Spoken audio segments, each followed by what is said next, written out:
Everyone, आज हम बात करेंगे बहुत इम्पोर्टेंट टॉपिक जो है हमारा न्यूटन्स लॉ ऑफ ग्रेविटेशन।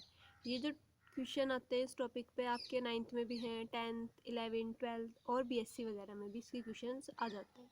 तो हम पढ़ेंगे कि न्यूटन्स लॉ ऑफ ग्रेविटेशन होता क्या है। The law states that every particle of matter in the universe attracts every other particle with a force that acts along the line joining the particle and has a magnitude that is directly proportional to the product of their masses and inversely proportional to the square of distance between them। यानी कि अगर हम इस law के according क्या है, इस law के अकॉर्डिंग होता है कि कोई भी दो पार्टिकल होते हैं वो एक दूसरे को अट्रैक्ट करते हैं, उनके बीच में जो फोर्स लगती है वो होती है हमारी अट्रैक्ट फोर्स। और अकॉर्डिंग टू न्यूटन जो उसने एक फॉर्मूला बनाया था वो इस तरह से बनाया कि जो ये लाइन होगी, हमने कोई दो मास लिए m1 और ये है हमारा m2, इनके बीच में जो फोर्स है वो फोर्स ऑफ अट्रैक्शन हमारी ये लग रही है, इनके बीच की डिस्टेंस हमारी स्मॉल r है। तो अकॉर्डिंग टू न्यूटन F यानी कि इनके बीच में लगने वाली जो फोर्स होगी वो डायरेक्टली प्रोपोर्शनल होगी मास के प्रोडक्ट के और इन्वर्सली प्रोपोर्शनल होती है जो इसके बीच की डिस्टेंस होती है उसके स्क्वायर के। तो हम इसे डायरेक्टली एज अ फॉर्मूले के फॉर्म में लिख सकते हैं कि F proportional to the m1 into m2 upon r square, जहाँ पर m1 और m2 मासेस हैं और r स्क्वायर क्या है, डिस्टेंस का स्क्वायर है। Thus if two particles of masses m1 and m2 be placed at a distance r from each other, the force of gravitational attraction between them is given by, वही जो हमने भी बताया कि m1 m2 कोई दो मास होंगे, उसके बीच में जो फोर्स होगी वो फोर्स ऑफ अट्रैक्शन होगी और उनके बीच की दूरी हमारी r होगी। तो सिंपली न्यूटन के अकॉर्डिंग जो फॉर्मूला होता है वो होता है F proportional to m1 into m2 upon r square. अब अगर हमें पता है कि प्रोपोर्शनैलिटी का साइन हटाने के लिए हम वहाँ पे कोई भी कांस्टेंट यूज़ करते हैं, तो यहाँ पे जो हम कांस्टेंट यूज़ करेंगे वो होगा हमारा -g।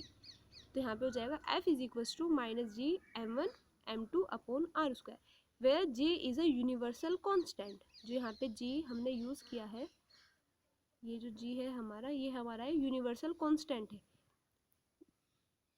The negative sign indicate that force is always attractive यानी कि ये नेगेटिव साइन हमने इसलिए लिया है कि क्योंकि जो भी यहाँ पे फोर्स है वो अट्रैक्टिव है, यानी कि अट्रैक्शन फोर्स हो रही है, इसलिए यहाँ पे साइन हमेशा माइनस का आएगा। न्यूटन का जो लॉ होता है वो बहुत इंपॉर्टेंट टॉपिक होता है, तो अगर आप फिजिक्स पढ़ते हैं तो आपको ये लॉ तो समझ आना ही आना चाहिए। अब हम बात करते हैं कैरेक्टरिस्टिक ऑफ ग्रेविटेशनल फोर्स। ठीक है, कि इसके कुछ मुख्य बिंदु होते हैं ग्रेविटेशनल फोर्स के, वो क्या होते हैं।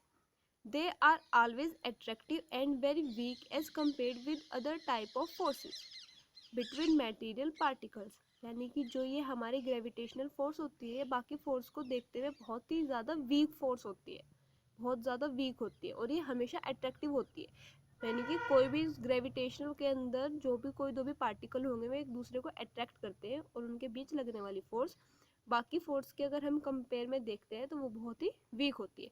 सेकंड पॉइंट है दे आर सेंट्रल, यानी कि जो ग्रेविटेशनल फोर्स होती है वो सेंट्रल होती है। एक नंबर के क्वेश्चंस में ऐसे एमसीक्यू टाइप बन जाते हैं कि जो ग्रेविटेशनल फोर्स होती है वो कैसी फोर्स होती है, सेंट्रल होती है या फिर कुछ अलग टाइप की फोर्स होती है। थर्ड पॉइंट है they always occur in action reaction pair, यानी कि आपको पता होगा कि कोई भी अगर आप फोर्स लगाते हो यानी कि every action has same and equal reaction, मतलब अपोजिट होगा बट सेम देगा, वो आपको रिएक्शन देगा। इसलिए जो ये ग्रेविटेशनल फोर्स होगी आपकी ये हमेशा एक्शन और रिएक्शन के पेयर में होती है। फिर इससे नेक्स्ट वीडियो में हम बात करेंगे ग्रेविटेशनल कांस्टेंट, यानी कि जो अभी अपने जी पढ़ा उस वो क्या होता है, उसकी वैल्यू हम कैसे फाइंड कर सकते हैं, उसकी डायमेंशन क्या होती है। ठीक है, वो हम नेक्स्ट वीडियो में पढ़ेंगे। Thank you.